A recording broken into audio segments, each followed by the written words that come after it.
Buckle up, Buttercup, and welcome back to Pittsburgh Sports Talk. I'm your host, Randy the Tank Tantlinger. You can hear me every single weekend, man. Yeah, it has all begun, the Steelers season. Your Pittsburgh Penguins in pursuit of another Stanley Cup. And your Pittsburgh Pirates are winding it down this weekend in the last homestand, at least for the season. And, well, we'll be talking Pitt, Penn State, and West Virginia, too, as the year goes along. But primarily the focus this show is on your Pittsburgh Steelers. Wow, what more can be going wrong with this team right now? Seriously, you tie the Cleveland Clowns. Unacceptable. And I don't care about whatever you bought into by watching Hard Knocks, or a.k.a. the Todd I'm an Idiot Haley show on HBO. I don't care what you buy into about this being a much improved team. Of course they would be a much improved team. They were dead last in the league and had some pretty good draft choices. Anyway, enough about the Cleveland Clowns, because the Kansas City Chiefs came to Pittsburgh in a home opener down at Heinz Field. Did you go down? It was a beautiful day. Most people running around in shorts and T-shirts, and it was gorgeous. Try that in February, Cupcake. Well, I doubt if we'll be seeing any February games this year with your Steelers. All right, a couple things going on with this team.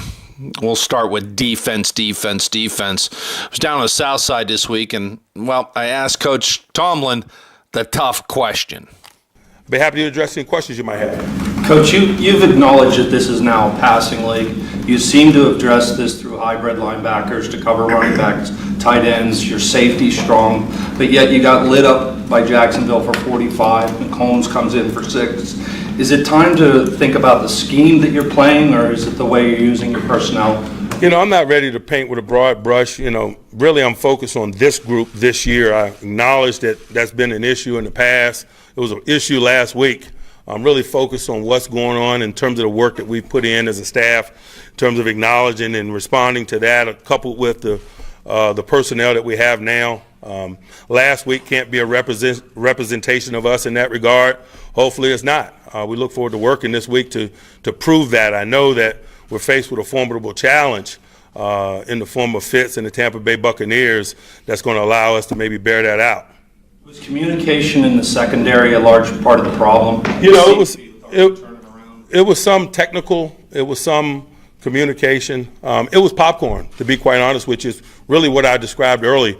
It was not one particular guy. It was not one particular scheme or concept. Really, it occurred in a variety of ways and a variety of circumstance, which is obviously not acceptable. All right, Coach T giving me the politically correct answer there. Wait and see what happens. Well, look, I don't have to wait and see what happens. I've seen what did happen. Regardless of Coach always wanting to move on from last season and what was, bottom line is the Jacksonville Jaguars owned them last season. Main point being, takeaway from the playoff game. Once again, Keith Butler and Mike Tomlin have built this pass protective defense in a passing league, as Coach acknowledged. He's suddenly gone to undersized linebackers in Vince Williams and John Bostic. No, they're not Ray Lewis, and no, they're not Brian Urlacher. No, they're small, undersized linebackers who are built to run. Not tackle, but run. Run with tight ends like Gronkowski and Kelsey. Meant to run with running backs, well, like Le'Veon Bell. Inside linebackers that are more like strong safeties. We're going to get to my interview with Jerry Olszewski later in the show, because it's important when we talk about these linebackers and their role in this new defense. These undersized hybrid linebackers. So this new defense that the Steelers are running is also heavy emphasis on, well, your safeties. Sean Davis, Burnett, and the new kid, Terrell Edmonds, who doesn't like to hit anybody. Yeah, remember I said that because it's going to come down to haunt you down the road again and again and again. Sean Davis in his third year. Look, I like Sean Davis. He's learning. He's growing. He's aggressive. He's what you want in a safety.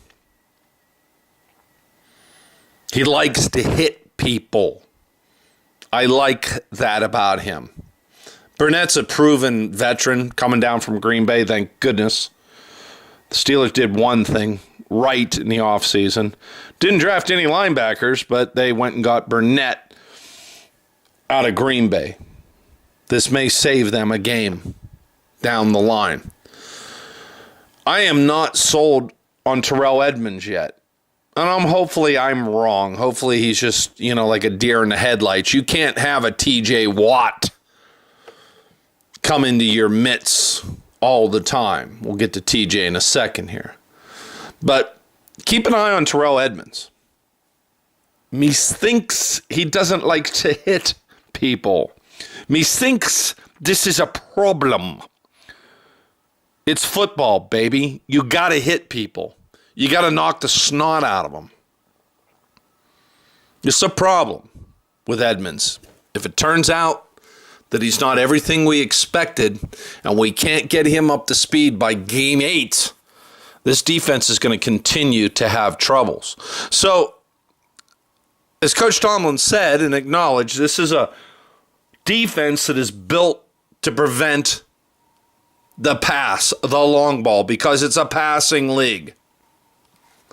I guess they thought they had things shored up in the run defense last year because Blake Bortles, no quarterback at all, came into Pittsburgh and only threw for 230 yards.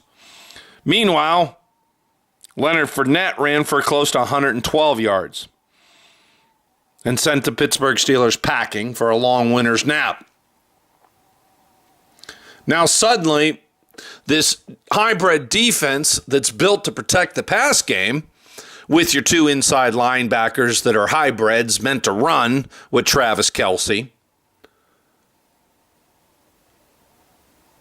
failed you miserably. Either McCombs is the second coming of Johnny Unitas or Dan Marino, if you will, or Michael Vick, if you will, or whoever you want. Because he's really having an incredible first 2 games, 10 touchdowns, set an NFL record for rookies. So kudos to the young man. But to light the Steelers up for 6 touchdowns, I mean, he shredded them. And it wasn't like all the passes were pinpoint precision. Kelce was running around like an elk. An elk.